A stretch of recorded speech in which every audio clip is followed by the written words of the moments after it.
கர்த்தராகிய இயேசு கிறிஸ்துவின் ஈடு இணையற்ற நாமத்தினால் உங்கள் யாவருக்கும் அன்பின் வாழ்த்துதல் தெரிவித்துக் கொள்கிறோம். இன்று நாம் தியானத்துக்கு எடுத்துக்கொள்ள இருக்கிறதான வேதவசனம் 1 தீமோத்தேயு புஸ்தகம் 3ஆம் அதிகாரம் 8ஆம் வசனம். இழிவான ஆதாயத்தை இச்சிக்கிறவர்களாயும் இராமல். ஆமேன். இதற்கு உதாரணமாக ஆகான் தேவ பிள்ளைகளோடு இஸ்ரவேல் ஜனங்களோடு இருந்து ஆயி பட்டணத்தை பிடித்தவர்களோடு வெற்றியை முன்பு அனுபவித்தவன்தான்.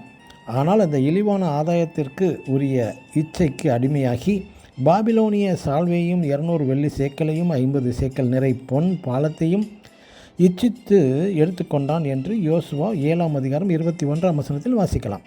ஆம், இன்றும் அநேக ஊழியர்களும் பரிசுத்தவான்களும் தேவனுடைய பிள்ளைகள்தான்.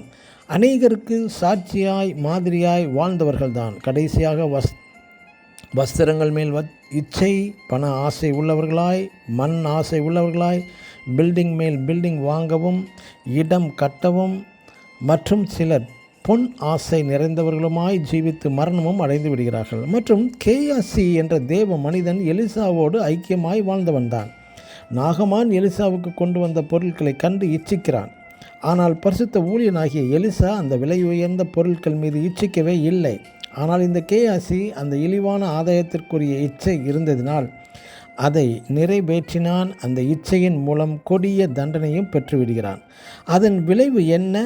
எலிசாவாகிய தேவ மனிதனையும் பரிசுத்தவானையும் தேவ சன்னிதானத்தையும் விட்டுவிட்டு கேயாசி புறம்பாக்கப்பட்டு விட்டான்.